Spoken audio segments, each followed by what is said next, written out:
I've been watching this web series called The Hunt, which is based on the CBI's successful investigation into Rajiv Gandhi's assassination in 1991 in just 90 days. They used forensic evidence and worked within the limitations of multiple jurisdictions to get convictions for LTTE sympathizers, which led to life imprisonment for the accused. As a journalist who has covered these investigating agencies, there was one aspect that I couldn't stop wondering about. Just what went wrong with our premier agencies?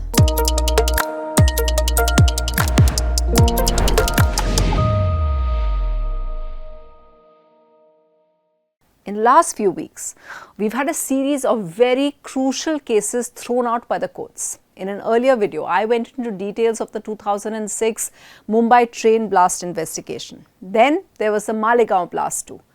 But today I want to tell you about the general failure of policing in the country, and spoiler alert, it has to do with politicization. First, let me illustrate with the latest egg on their face. The case involving former Aam Aadmi Party Minister Satyender Jain.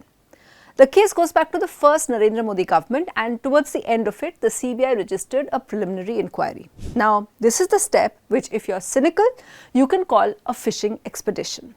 You think or have some information that something suspicious is going on, but you have no clue or very little clue about what it is.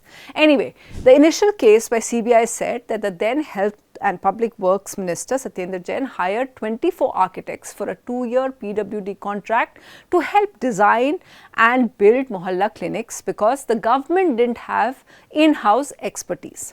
The corruption case was in tweaking the contract to benefit favoured ones and for personal gain. A year later, this inquiry led to raids on the minister, and for safety's sake, they also had a separate case against him for laundering all his ill-gotten wealth. Jain at that time said professionals were hired for different projects. But the CBI obviously thought it was solid and proceeded with an FIR. By 2022, Jain was arrested, albeit in the larger money laundering case, and by then, the public probably believed that the AAP leader was corrupt, with all these cases piling up. Till the CBI, after all these years, produced a closure report. Now, look at what the agency says in its closure report about the entire case, and I quote, "After investigation, the CBI concluded that the need to hire professionals was justified.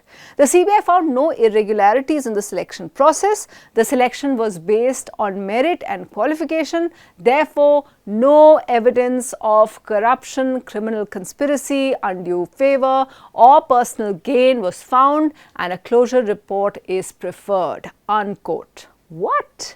How do you go from preliminary inquiry raids to FIR taking 3 years to just, he's good, no case in 8 years? What was the massive waste of time and resources for?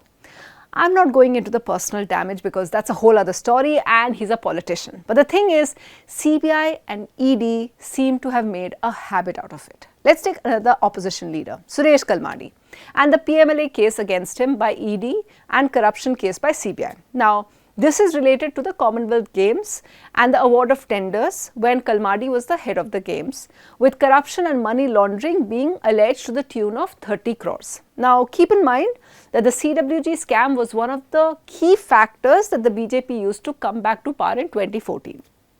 Very soon after that, CBI laid down its arms and said it had no case. But the ED admission to no case in PMLA came more than 10 years later, that is this year. And look at what they said in their closure report to the court. It is stated that the offence under Section 3 of the PMLA has not been proved due to the absence of the proceeds of crime, which in layman's terms means that the ED said Kalmadi took money but couldn't show anybody any money. I've presented just 2 examples, but it shows you that the CBI or the ED or even other agencies like the NIA are able to get away with this repeatedly without any consequences. I've been a journalist all of this millennium, and I can tell you that I can't remember the last time the CBI or the ED was able to nail someone big. In fact, from being the premier investigating agency that people turned to when their state police couldn't solve a case, the CBI is now limited to just doing some minor bank scams with Enforcement Directorate, which is directly under the Government of India, That has now become the star agency. It's a high-profile agency with an infamous track record. Don't go by what I'm saying. Let's look at the data that the BJP minister provided Parliament a few months ago about the ED.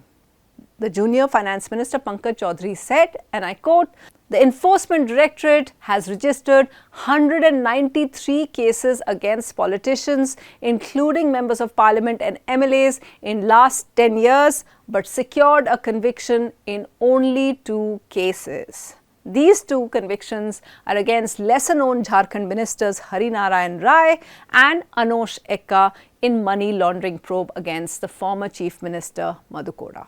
But the other probes, and with that arrests and raids continue against the who's who.